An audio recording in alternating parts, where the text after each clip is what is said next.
जय हिंद। देखिए, मैं गरिमा कोचिंग सेंटर से राज सर आशा करता हूँ, उम्मीद करता हूँ कि आप लोग एकदम मस्त होंगे, ठीक होंगे, अच्छे से पढ़ाई कर रहे होंगे बेटा सभी छात्र। तो देखिए, आज मैं आप लोगों के लिए क्लास यहाँ पर ट्वेल्थ ही सही, मतलब 9th 10th 12th यहाँ पर आप 11 तक आप समझेंगे यहाँ पर कि केमिस्ट्री का जो मूल परिचय होता है वो क्या होता है, यानी रसायन विज्ञान क्या होती है। रसायन विज्ञान के आज हम थोड़ा सा रसायन विज्ञान के बारे में समझते हैं, और रसायन विज्ञान मतलब केमिस्ट्री को कहाँ से स्टार्ट करें। ठीक है, तो ध्यान से समझेंगे। ये स्टार्टिंग है बेटा, आज जो मैं क्लास लेके आया हूँ यहाँ पर, ये केमिस्ट्री की एकदम शुरू से, बेसिक से, जीरो लेवल से स्टार्टिंग क्लास है। यहाँ पर क्लास आज का बेटा हमारा 1 है, यानी लेक्चर 1 है। ध्यान से समझोगे यहाँ पर सभी बच्चे, और कोशिश यही करोगे ज्यादा से ज्यादा सभी स्टूडेंट कॉपी और पेन से लेके बैठ जाएंगे, जिससे कि बेटा आप यहाँ पर साथ के साथ नोट करते रहेंगे, और यदि कोई डाउट है तो उसे निसंकोच पूछेंगे यहाँ पर। ठीक है, कमेंट बॉक्स में कमेंट करके पूछेंगे। तो देखिए यहाँ पर आज समझते हैं बाबू रसायन विज्ञान का मूल परिचय, यानी कि फुल इंट्रोडक्शन लगभग। पदार्थ और पदार्थ के प्रकार ये क्या होते हैं, रसायन विज्ञान किसे कहते हैं, रसायन विज्ञान के कितने भाग होते हैं, सारी चीजें बेसिक से समझते हैं एकदम निचोड़ के साथ। तो बेटा मैं वादा करता हूं, मैं आपको बिल्कुल अच्छी तरह से केमिस्ट्री सिखा के जाऊंगा। आप बिल्कुल भी मत कहना कि सर हमको केमिस्ट्री नहीं आती है या केमिस्ट्री से डर लगता है, मतलब केमिस्ट्री हमें समझ नहीं आती है। तो मैं चैलेंज के साथ कह सकता हूं, यहाँ केमिस्ट्री आज आप ध्यान से समझना इस क्लास को, आज के बाद आपका केमिस्ट्री में मन लगने लग जाएगा बेटा, गारंटी है इस बात की। बस बने रहेंगे यहाँ पर, साथ में जुड़े रहेंगे। तो आज की क्लास को स्टार्ट करते हैं बाबू। हमारा है रसायन विज्ञान का परिचय। ओके, मूल परिचय एकदम सिंपल वे में, बेसिक से शुरू से समझते हैं बाबू की रसायन विज्ञान का सबसे पहला यहाँ पर जो टॉपिक है बाबू, वो है हमारा रसायन विज्ञान का मूल परिचय। देखिए ध्यान से, आपको समझ में आ रहा होगा रसायन विज्ञान का मूल परिचय मतलब केमिस्ट्री का क्या इंट्रोडक्शन है। ठीक है बेटा, एकदम बेसिक से समझेंगे सभी स्टूडेंट। तो एक छोटी सी बात मैं आपको बता दूं, सबसे पहले यहाँ पर लिखा हुआ है रसायन विज्ञान पदार्थों की संरचना, गुण, संगठन तथा उनमें होने वाले परिवर्तनों का अध्ययन है। बेटा यहाँ पर सबसे पहली बात, केमिस्ट्री की मैंने डेफिनेशन दे रखी है, यानी परिभाषा को यहाँ पर लिख रखा है। तो परिभाषा आपको दिख रही होगी सब बच्चों को, क्या है बेटा इसकी डेफिनेशन। तो एक बार दोबारा से बता रहा हूँ, रसायन विज्ञान पदार्थों की संरचना, गुण, संगठन तथा उनमें होने वाले परिवर्तनों का अध्ययन है। ठीक है बेटा, या हम ऐसे भी कह सकते हैं इसे, विज्ञान की वह शाखा जिसके अंतर्गत कार्बनिक रसायनों और अकार्बनिक रसायनों तथा अन्य पदार्थों का अध्ययन किया जाता है, रसायन विज्ञान कहलाती है। क्या इतनी सी बात समझ में आ गई माय डियर? जब इतनी सी बात समझ में आ गई तो बेटा थोड़ा सा आगे बढ़ते हैं। यहाँ पर छोटी सी बात समझेंगे बाबू, जो रसायन विज्ञान के पार्ट होते हैं वो यहाँ पर एक्चुअल भाग कितने होते हैं बेटा, यहाँ पर समझ लेंगे। कार्बनिक रसायन, कार्बनिक रसायन, ओके। दूसरा भाग होगा माय डियर अकार्बनिक रसायन, अकार्बनिक रसायन, अकार्बनिक रसायन। बाबू ध्यान से समझना सभी बच्चा, मैं गारंटी लेता हूं कि आपको आज के बाद केमिस्ट्री में मन लगने लग जाएगा और केमिस्ट्री अच्छी लगने लगेगी। केमिस्ट्री से बिल्कुल भी डर नहीं लगेगा, आप बिल्कुल घबराना नहीं है। रसायन विज्ञान को प्रॉपर अच्छे तरीके से समझना है, बेसिक से पॉइंट टू पॉइंट डिटेल से यहाँ पर मैं डिस्कस कर रहा हूँ आप सभी बच्चों के साथ। तो देखते रहेंगे बेटा। यहाँ पर कार्बनिक रसायन को क्या कहते हैं इंग्लिश में? Organic chemistry, organic chemistry, organic chemistry, और बेटा इसे कहते हैं इंग्लिश में इनऑर्गेनिक केमिस्ट्री, इनऑर्गेनिक केमिस्ट्री। तो देखिए ध्यान से, एक बात मैं आपको बता दूं, यहाँ पर जो रसायन विज्ञान है, रसायन विज्ञान के फादर की बात करते हैं बेटा, तो रसायन विज्ञान के जनक कौन थे? सबसे पहली बात, तो रसायन विज्ञान के जनक थे वो कौन थे बेटा? तो आपको याद रखना है, रसायन विज्ञान के जनक कौन थे बाबू? लेवोजियर। कौन थे? तो लेवोजियर, लेवोजियर। सब बच्चों को याद रखना है, रसायन विज्ञान के फादर कौन थे माय डियर? तो लेवोजियर थे। यहाँ पर याद रखोगे, यानी पूछ ले फादर ऑफ केमिस्ट्री तो लेवोजियर, और यहाँ पर पूछ ले कि फादर ऑफ ऑर्गेनिक केमिस्ट्री, मतलब यहाँ पर बेटा जी कार्बनिक रसायन के फादर कौन थे? तो भैया आपको याद रखना है एकदम छोटी सी लाइन में कि कार्बनिक रसायन के फादर वोहलर थे। बेटा कौन थे? वोहलर थे, वोहलर थे, या फिर ऐसे भी लिख सकते हैं इनका नाम, कोई भी दिक्कत नहीं है, वोहलर, वोहलर। ठीक है बेटा, तो कार्बनिक रसायन के फादर कौन थे? वोहलर थे। अकार्बनिक रसायन की पूछे तो अकार्बनिक रसायन के आप बच्चों सभी याद रखना है कौन थे? वर्नर। अकार्बनिक रसायन के फादर कौन थे? वर्नर थे। कोई प्रॉब्लम यहाँ तक सब बच्चों को समझ में आ गया होगा कि रसायन विज्ञान के दो भाग होते हैं, एक कार्बनिक रसायन, एक अकार्बनिक रसायन। रसायन विज्ञान किसे कहते हैं सामने लिखा हुआ है। रसायन विज्ञान के फादर कौन होते हैं बेटा, तो लेवोजियर, कार्बनिक रसायन के वोहलर और बेटा यहाँ पर अकार्बनिक रसायन के बर्नर। अब यहाँ पर समझ लीजिए कि अगर पूछ ले कि कार्बनिक रसायन किसे कहते हैं तो बेटा याद रखोगे रसायन विज्ञान की वह शाखा जिसके अंतर्गत कार्बनिक यौगिकों का अध्ययन किया जाता है। ओ माय गॉड, कार्बनिक यौगिकों का अध्ययन किया जाता है, एकदम सिंपल बेटा, कार्बनिक यौगिकों का, बस नाम से ही क्लियर है, थोड़ा सा ध्यान से सुन लोगे। रसायन विज्ञान की वह शाखा जिसके अंतर्गत कार्बनिक यौगिकों का अध्ययन किया जाता है उसे क्या कहते हैं, कार्बनिक रसायन कहते हैं। और बेटा जिसके अंतर्गत अकार्बनिक यौगिकों का अध्ययन किया जाता है बाबू, किसका किया जाता है, अकार्बनिक यौगिकों का। ठीक है, सब बच्चों को क्लियर हो गया होगा। रसायन विज्ञान की वह शाखा जिसके अंतर्गत अकार्बनिक यौगिकों का अध्ययन किया जाता है अकार्बनिक रसायन कहलाती है। अब नेक्स्ट यहाँ पर बढ़ते हैं बेटा, नेक्स्ट ध्यान से समझोगे, आगे यहाँ पर समझते हैं पदार्थ। देखिए रसायन विज्ञान मतलब केमिस्ट्री में घुसने से पहले, केमिस्ट्री में एंटर करने से पहले, चाहे वो 9th की हो, 10th की हो, 11th की हो या फिर 12th की केमिस्ट्री हो बेटा, उसमें किसी भी क्लास की सब्जेक्ट केमिस्ट्री के चैप्टर को कराने से पहले हमें यहाँ पर पदार्थ के बारे में जरूर समझ लेना है और एकदम बेटा। अब नेक्स्ट यहाँ पर समझते हैं पदार्थ यानी कि मैटर क्या है। ठीक है, ध्यान से समझना बेटा, पदार्थ तो याद रखेंगे बाबू, पदार्थ की परिभाषा एक लाइन में आप यहाँ पर समझेंगे, बाकी मैं डेफिनेशन भी आपको प्रॉपर दूंगा कि पदार्थ किसे कहते हैं। देखिए यहाँ पर लिखा हुआ है पदार्थ मतलब मैटर। तो बेटा सबसे पहले समझ लीजिए, देखिए ध्यान से, आपको यहाँ पर ये हमारी पेन दिख रही है, पेन भी बाबू ये क्या है, पदार्थ है। यहाँ पर ये रिमोट दिख रहा है सभी बच्चों को, रिमोट, तो रिमोट भी बेटा क्या है, पदार्थ है। यानी सीधी सी बात है, इसमें कुछ ना कुछ तो वेट होगा, वजन होगा, इसे हम तौल सकते हैं, जिसका द्रव्यमान हम माप सकते हैं कि द्रव्यमान इसका कितना है। अर्थात इसे अगर हम कहीं रखें तो बेटा सीधी सी बात है, ये कुछ ना कुछ स्पेस घेरेगी, जगह घेरेगा। तो सीधी सी परिभाषा इसकी क्या हो गई, वह वस्तु जो स्थान घेरती है और जिसमें द्रव्यमान होता है उसे क्या कहते हैं बाबू, पदार्थ कहते हैं। आराम से समझ गए होंगे पदार्थ क्या होता है। अभी मैं सीक्वेंस 2D पॉइंट की डेफिनेशन को यहाँ पर डिफाइन करूंगा। अभी मैं आपको यहाँ पर पूरी टेबल यहाँ पर जो दिख रही है इसको यहाँ पर समझा दे रहा हूँ अच्छी तरीके से। ठीक है, तो पदार्थ आराम से समझ गए होंगे, पदार्थ क्या होता है, जो वस्तु स्थान घेरती है और जिसमें कुछ ना कुछ द्रव्यमान होता है, जिसमें द्रव्यमान होता है उसे बेटा हम क्या कहते हैं, पदार्थ कहते हैं। ठीक है, जैसे यहाँ पर मेज, कुर्सी, पेंसिल, किताब, कॉपी इत्यादि आइटम सब क्या हो जाते हैं, पदार्थ हो जाते हैं। अर्थात हमारे आसपास चारों ओर की जितनी भी वस्तुएं सब क्या कहलाती है, पदार्थ कहलाती हैं। पदार्थ के यहाँ पर दो प्रकार होते हैं बाबू, कितने प्रकार होते हैं माय डियर, दो प्रकार होते हैं यहाँ पर। सबसे पहला टाइप है शुद्ध पदार्थ यानी कि प्योर मैटर, दूसरा बेटा अशुद्ध पदार्थ मतलब मिश्रण।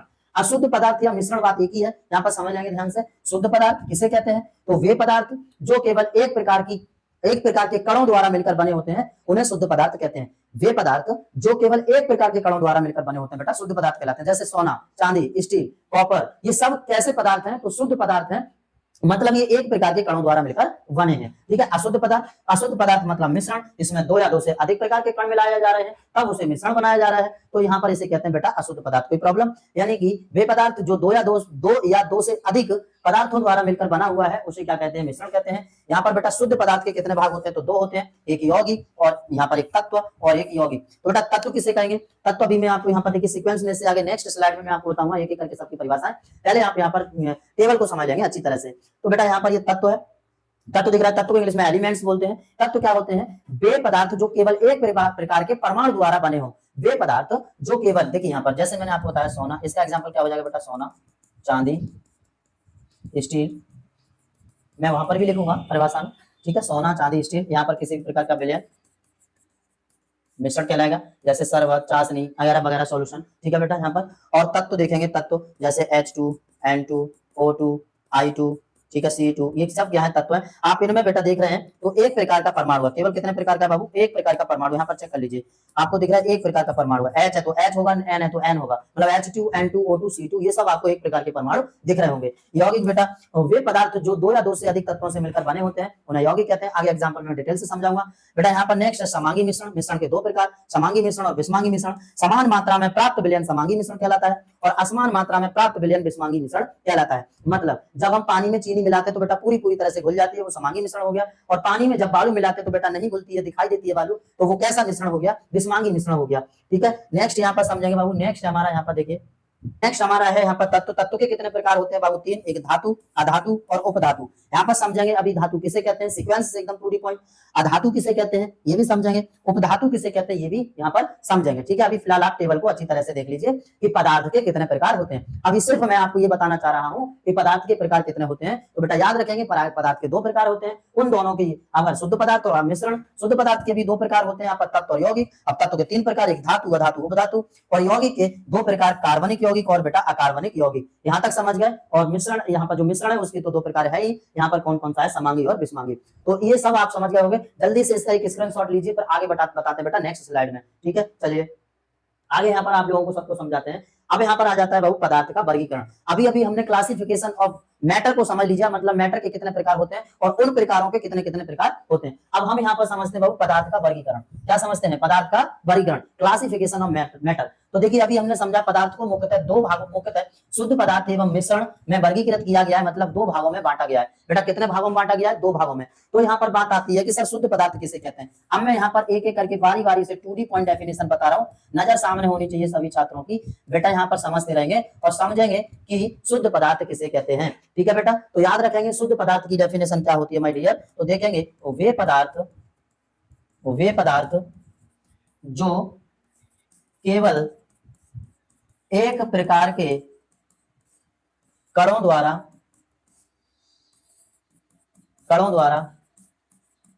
मिलकर बने होते हैं उन्हें शुद्ध पदार्थ कहते हैं। क्या इतनी बात समझ में आ गई? जैसे एग्जांपल में बेटवा सोना हो गया, अभी अभी जस्ट बताया आपको टेबल में, चांदी हो गया और स्टील हो गया आदि। ठीक है, इतने में कोई प्रॉब्लम किसी बच्चे को? समझ गए सभी स्टूडेंट? तो यहाँ पर वे पदार्थ जो केवल एक प्रकार के कणों द्वारा मिलकर बने होते हैं शुद्ध पदार्थ कहलाते हैं, यानी कि प्योर मैटर कहलाते हैं। ठीक है बेटा, आगे नेक्स्ट यहाँ पर समझते हैं। आ जाता है हमारा अशुद्ध पदार्थ, यहाँ पर बेटा नंबर 2 मिश्रण। नंबर 2 मिश्रण। तो मिश्रण को यहाँ पर समझोगे, मिश्रण किसे कहते हैं? तो बेटा वे पदार्थ जो दो या दो से अधिक पदार्थों द्वारा मिलकर बने होते हैं, यानी कि यहाँ पर बोले तो दो या दो से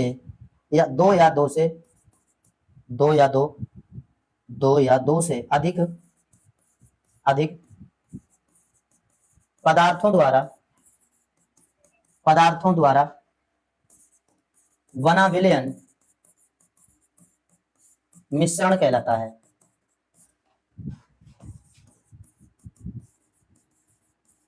मिश्रण कहलाता है। बेटा परिभाषा आपके सामने लिखी है, दो या दो से अधिक पदार्थों द्वारा बना विलयन क्या कहलाता है? मिश्रण कहलाता है। जैसे देखिए हमने बेटा शरबत बनाया, शरबत में चीनी भी, पानी भी, नींबू भी, नमक भी, मतलब अपने हिसाब से उसमें प्रोडक्ट्स को डाल देते हैं, तो वो हमारा मिश्रण बन जाता है। अब भाई कैसा मिश्रण है वो इससे आगे अभी समझेंगे कि मिश्रण वो समांगी है कि विषमांगी है। समझ गए यहाँ पर? तो जैसे मैं आपको यहाँ पर लिख दूं, जैसे बेटा जिस प्रकार का आप विलयन बनाएंगे वो उस प्रकार का विलयन बन जाएगा।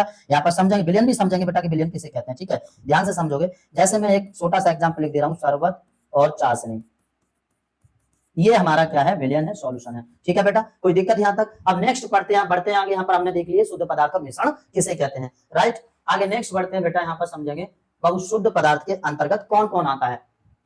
शुद्ध पदार्थ के अंतर्गत कौन कौन आता है, ध्यान से समझेंगे सभी बच्चे। देखिए शुद्ध पदार्थ के अंतर्गत तत्व तथा यौगिक आते हैं। बेटा जो शुद्ध पदार्थ अभी अभी हमने समझा है उसके अंतर्गत कौन कौन आते हैं? तो तत्व तथा यौगिक आते हैं। तो सबसे पहले बाबू हम यहाँ पर तत्व को समझते हैं। तत्व, ध्यान से समझेंगे माय डियर। तत्व को इंग्लिश में क्या कहते हैं बाबू? एलिमेंट्स। ओके, एलिमेंट्स किन्हें कहते हैं? तो बेटा वे पदार्थ जो केवल एक प्रकार के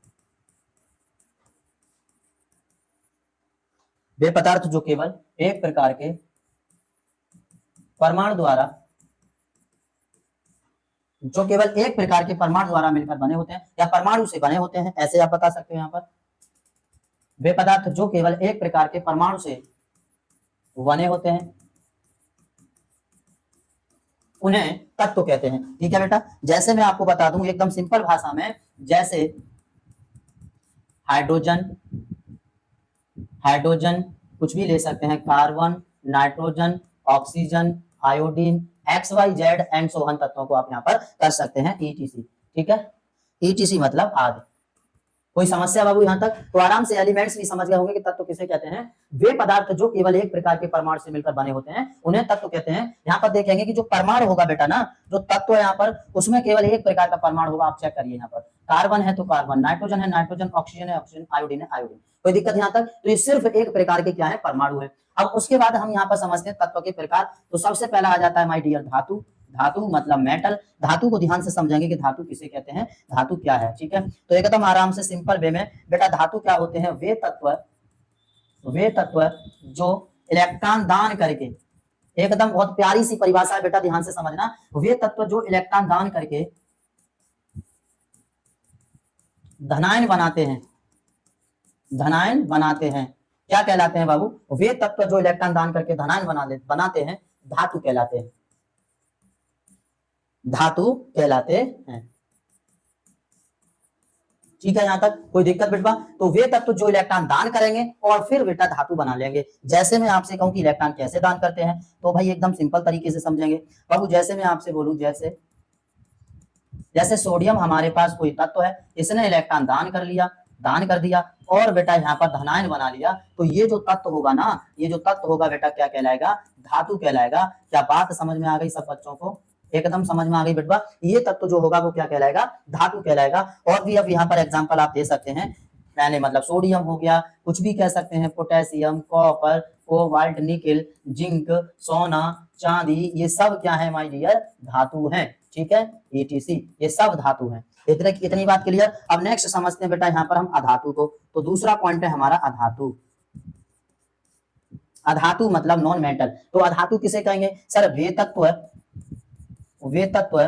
जो इलेक्ट्रॉन ग्रहण करके ऋणायन बनाते हैं, वे तत्व जो इलेक्ट्रॉन ग्रहण करके ऋणायन बनाते हैं, उन्हें, वे तत्व जो इलेक्ट्रॉन ग्रहण करके क्या बनाते हैं, ऋणायन बनाते हैं, उन्हें उप अधातु कहते हैं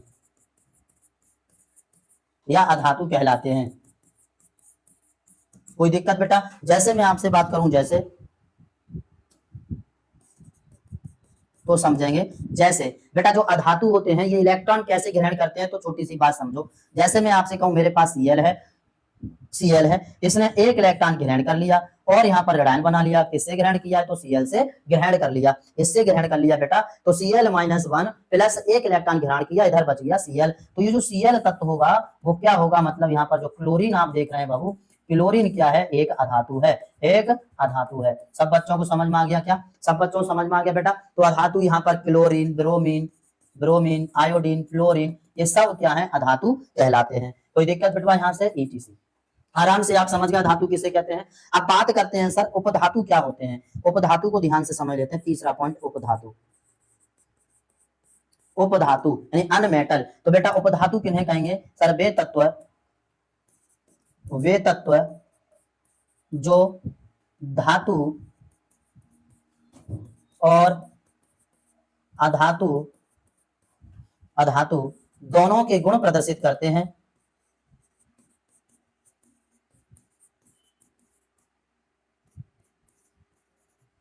दोनों के गुण प्रदर्शित करते हैं, उन्हें उपधातु कहते हैं।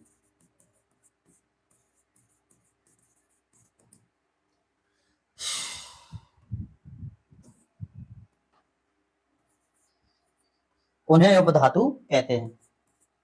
क्या समझ गए इतनी सी बात बेटा सभी बच्चे। तो सिंपल सी एक बात है, उपधातु किसे कहेंगे सर, वे तत्व जिनमें दोनों की विशेषता पाई जाती है, मतलब जो दोनों के गुण प्रदर्शित करते हैं, उन्हें हम क्या कहते हैं, उपधातु कहते हैं। जैसे की बात करें तो यहाँ पर ध्यान से समझोगे। जैसे मैं आपसे कहूं बेटा, देखिए जैसे आर्सेनिक है, सिलिकॉन है, जर्मेनियम है, ये सब क्या है, उपधातु है। आर्सेनिक मतलब मैं यहाँ पर कंपाउंड पूरा लिख दे रहा हूँ, आर्सेनिक AS, सिलिकॉन और बेटा जर्मेनियम GE, इस प्रकार के जो तत्व होंगे वो सब उपधातु कहलाएंगे। कोई समस्या यहाँ तक सब बच्चे समझ गए होंगे। धातु, उपधातु और अधातु, मतलब अधातु और उपधातु क्या है, ये किसके भाग हैं, तो ये तत्व के भाग हैं। तत्व को भी आप सभी बच्चे आराम से समझ गए होंगे, ठीक है बेटा। तो जल्दी से एक स्क्रीनशॉट लीजिए, इसका आगे बढ़ते हैं, ठीक। तो बेटा आप आराम से समझ गए कि तत्व क्या है। यहाँ पर हम नेक्स्ट बढ़ते हैं, आगे समझेंगे। देखिए ये तत्व है, हमने आपको बता दिया अभी, एलिमेंट्स, ऐसा शुद्ध पदार्थ जिसे रासायनिक विधियों द्वारा सरल पदार्थों में विभाजित नहीं किया जा सकता, उसे तत्व कहते हैं। मतलब जो केवल एक प्रकार के कणों द्वारा मिलकर बना होता है बेटा, एक प्रकार के कणों द्वारा मिलकर बना है। अभी जस्ट आपको बताए हैं। यहाँ पर इसके कितने भाग, तो धातु और बेटा अधातु, और नेक्स्ट है यहाँ पर उपधातु, जस्ट अभी हम आपको बताए हैं, ठीक है बेटा। ओके, यहाँ पर देखिए चेक कर लीजिए, ये आपको पूरा यहाँ पर मैंने समझाया हुआ है। अब यहाँ पर ये तत्व तो समझ गए। अब नेक्स्ट समझते हैं हम यौगिक। तो देखेंगे बेटा यौगिक मतलब कंपाउंड। तो सभी बच्चे ध्यान से यहाँ पर सुनते रहेंगे और समझते रहेंगे बेटा, और सामने नजर होनी चाहिए सभी बच्चों की। यौगिक यहाँ पर समझते हैं। तो यौगिक को देखेंगे, दो या अधिक तत्वों से निश्चित अनुपात में रासायनिक संयोजन से बना शुद्ध पदार्थ यौगिक कहलाता है। मतलब यहाँ पर सिंपल सी मैं एक परिभाषा लिख दे रहा हूं बेटा। सिंपल सी परिभाषा क्या है कि दो या दो से अधिक, दो या दो से अधिक तत्वों द्वारा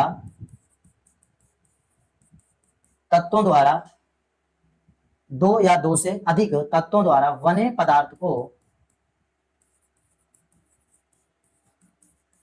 यौगिक कहते हैं। क्या समझ गया इतनी सी बात? ये एक छोटी सी लाइन माइंड में बैठा लो बाबू, आपको हमेशा याद रहेगा कि यौगिक किसे कहते हैं। अब बात करते हैं कि भाई जैसे तो ध्यान से समझ लोगे कैसे, देखिए ध्यान से। जैसे मैं आपसे कहूं बेटा मेरे पास एक कार्बन है, एक हाइड्रोजन है, दोनों आपस में मिला तो बना लिया मीथेन गैस मतलब CH4। यहाँ पर C2H2 जब ये आपस में मिलेंगे तो CH4 बनाएंगे। मतलब यहाँ पर हाइड्रोजन का 4 है, यहाँ 2 है तो 2 का कर देंगे गुणा, कार्बन का 2 है तो 2 का यहाँ पर गुणा कर देंगे। थोड़ा इस रिएक्शन को मैं संतुलित करके बताता हूँ आपको, ठीक है? थोड़ा ध्यान से समझिए। जैसे मैं आपसे कहूँ बेटा मेरे पास कार्बन और प्लस हाइड्रोजन दो एलिमेंट्स हैं, दोनों मिले तो यहाँ पर मीथेन गैस का निर्माण हो जाता है। कैसे? तो हाइड्रोजन यहाँ पर 2 है, यहाँ 4 है, कार्बन पहले 2 कर लीजिए क्योंकि यहाँ पर 2 है, 2 चौक 8, 2 एकम 2, तो बेटा यहाँ पर 4 का हमें करना पड़ेगा गुणा। ये रिएक्शन हमारी संतुलित हो गई। तो आप बताइए यहाँ पर 2 या 2 से अधिक तत्वों द्वारा जो पदार्थ बन जाता है वही क्या कहलाता है? यौगिक कहलाता है। अब मैं आपसे कहूँ बेटा जैसे है H2O2 चेंज टू क्या प्राप्त हो जाएगा? 2H2O मतलब जल। क्या इतनी बात समझ गए सब बच्चे? इतनी बात समझ गए बेटा? ओके, ये बन गया हमारा जल। आराम से आप लोग समझ गए होंगे। तो ये यौगिक कितने प्रकार के होते हैं? तो बेटा अभी जस्ट बताया यौगिक 2 प्रकार के होते हैं। सबसे पहला होता है कार्बनिक यौगिक। कार्बनिक यौगिक बेटा कार्बनिक क्या क्या होते हैं? कार्बनिक यौगिक क्या होते हैं? तो आप आराम से समझोगे, वे यौगिक जिनमें कार्बन पाया जाता है या कार्बन उपस्थित होता है उन्हें कार्बनिक यौगिक कहते हैं। ठीक है बेटा, उन्हें कार्बनिक यौगिक कहते हैं। जैसे मैं आपको बता दूं, CH4 एक कार्बनिक यौगिक है, NH2CO NH2 एक कार्बनिक यौगिक है। बेटा आपको साफ दिख रहा है कि वह पदार्थ जिसमें कार्बन आ जाए वो कैसा पदार्थ है? कार्बनिक पदार्थ मतलब कार्बनिक यौगिक है। इतनी सी बात समझ गए सभी बच्चे? ओके, तो कार्बनिक यौगिक भी आप आराम से समझ गए होंगे कि कार्बनिक यौगिक किसे कहते हैं। तो वे पदार्थ जिनमें कार्बन उपस्थित होता है या कार्बन पाया जाता है उन्हें कार्बनिक यौगिक कहते हैं। नेक्स्ट बेटा दूसरा पॉइंट है यहाँ पर अकार्बनिक यौगिक।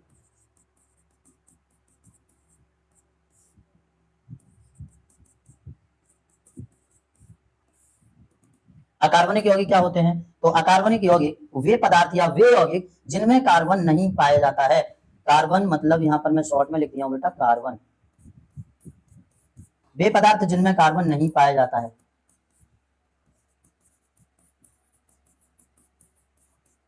उन्हें अकार्बनिक यौगिक कहते हैं। राइट, यहाँ पर तो वे पदार्थ जिनमें कार्बन उपस्थित होता है उन्हें कार्बनिक यौगिक, और वे यौगिक जिनमें बेटा कार्बन नहीं उपस्थित होता या नहीं पाया जाता है उन्हें अकार्बनिक यौगिक कहते हैं।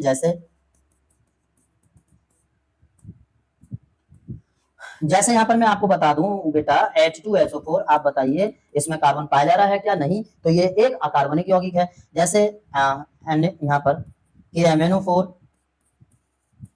KMNO4 इसमें भी बेटा कार्बन नहीं है तो ये भी एक कार्बनिक यौगिक है।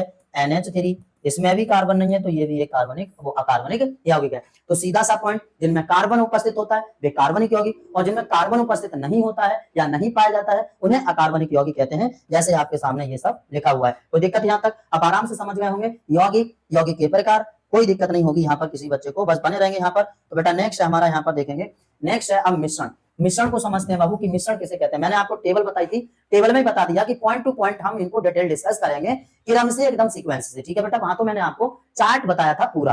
ओके, तो यहाँ पर समझेंगे कि सर मिक्सचर क्या होता है। तो सामने डेफिनेशन लिखी हुई है, एक लाइन की परिभाषा यहाँ पर समझ लेंगे।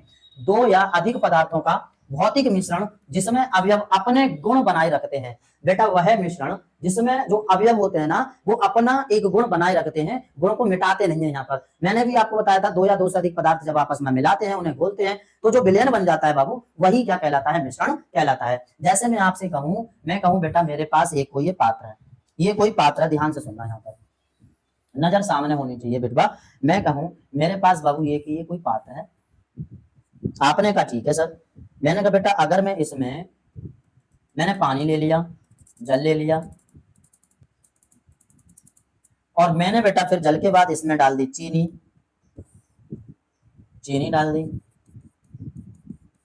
ठीक है, थोड़ा सा यहां पर नींबू डाल दिया, नींबू डाल दिया, और बेटा कुछ यहाँ नमक डाल दिया, थोड़ा सा नमक डाल दिया। तो यहाँ पर जो विलयन बन जाएगा ना बेटा, जो इसमें पानी, ये क्या है, इसमें जल है, इसमें पहले से जल है, ठीक है, तो नमक, पानी और जल और नींबू आपस में जब मिल जाएंगे तो क्या बन जाएगा, एक ये विलयन बन जाएगा। और इसी विलयन को हम क्या बोलेंगे बाबू, यहाँ पर मिश्रण कहेंगे। क्या इतनी सी बात समझ गए सब बच्चा? ये क्या कहलाएगा, मिश्रण कहलाएगा। कोई दिक्कत यहाँ तक? बात आती है कि सर यहाँ पर विलयन क्या होता है, तो विलयन को समझ लेंगे कि ये विलयन क्या है। मतलब मिश्रण में विलयन एक शब्द आ रहा है, तो बेटा इस विलयन को अच्छी तरह से आप समझ लेंगे कि विलयन क्या है। तो देखिए ध्यान से, विलयन, विलयन को इंग्लिश में सॉल्यूशन बोलते हैं बेटा, याद रखना, ठीक है, ये सॉल्यूशन होता है विलयन। यही तो है विलयन जिसे मिश्रण कहते हैं। देखो बेटा, जैसे मैंने आपसे कहा कि दो या दो से अधिक पदार्थों का जो समांगी मिश्रण होता है बेटा, दो या दो से अधिक पदार्थों के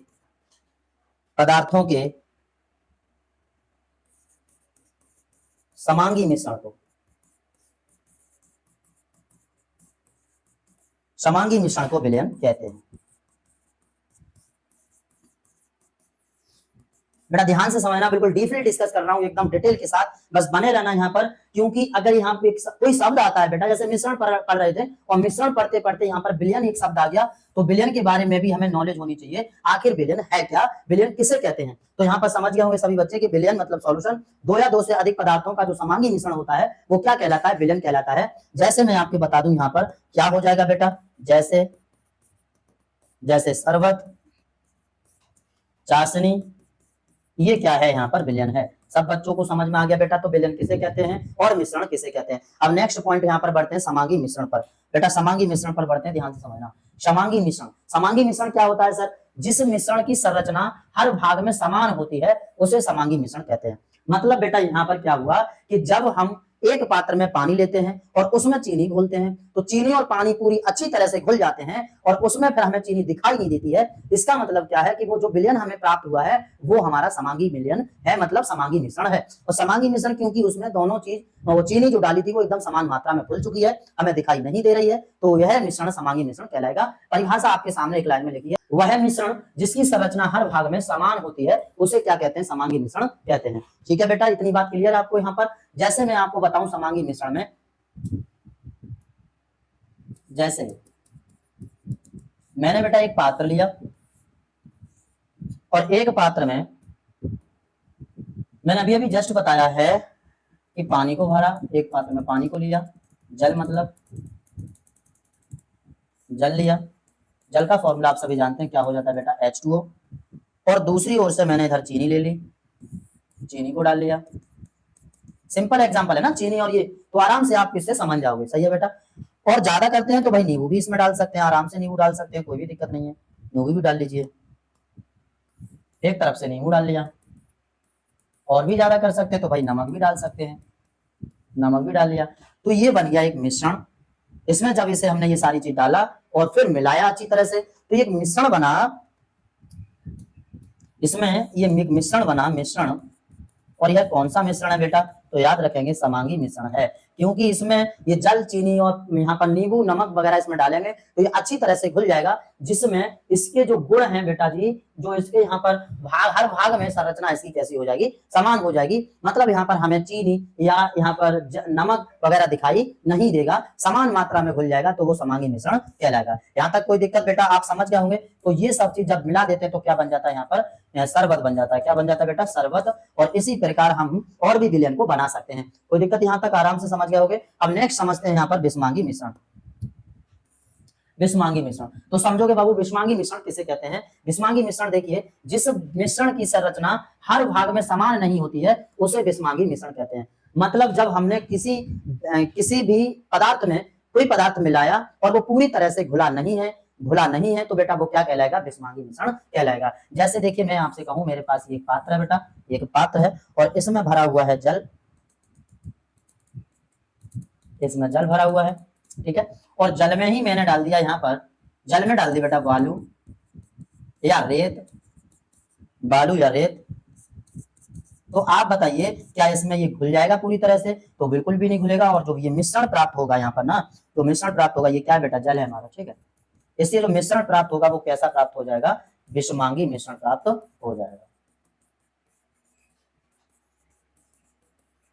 समझ गया सब बच्चा। तो ये जो मिश्रण प्राप्त होगा वह है विषमांगी मिश्रण प्राप्त होगा। तो यहाँ तक क्लियर, कोई दिक्कत नहीं आपको। विषमांगी मिश्रण समझ गए होंगे। सामने डेफिनेशन लिखी है, जिस मिश्रण की संरचना हर भाग में समान नहीं होती है, और समान होती है तो समांगी मिश्रण, समान नहीं होती है तो विषमांगी मिश्रण। आप अच्छी तरीके से यहाँ पर समझ गए होंगे सभी बच्चे। अब नेक्स्ट बढ़ते हैं बेटा, यहाँ पर रसायन विज्ञान की शाखाएं। रसायन विज्ञान की शाखाएं कितनी हैं, तो देखिए हमने शुरू में ही पहले बता दिया कि रसायन विज्ञान किसे कहते हैं। रसायन विज्ञान के पार्ट वास्तव में कितने होते हैं, यहाँ पर कुछ और पार्ट दर्शाए गए हैं, उनको देख लोगे। कार्बनिक रसायन, अकार्बनिक रसायन, अभी हम यहाँ पर इससे पहले स्लाइड में समझ लीजिए एकदम अच्छी तरीके से बेटा। नेक्स्ट जो है भौतिक रसायन, जैव रसायन आदि प्रमुख शाखाएं भी रसायन विज्ञान की होती हैं। लेकिन जो वास्तव में हम यहाँ पर स्टडी करते हैं बेटा, एकदम यहाँ पर जो पढ़ाई करते हैं जिनकी, वो क्या है, कार्बनिक रसायन और अकार्बनिक रसायन, जिनको मैं शुरू में ही आपको बता दिया कि रसायन विज्ञान के दो भाग होते हैं, एक कार्बनिक रसायन और एक अकार्बनिक रसायन। इस प्रकार की तो कई रसायन होती हैं, कई शाखाएं होती हैं, जैसे भौतिक रसायन, जैव रसायन, आणविक रसायन और बेटा विद्युत रसायन,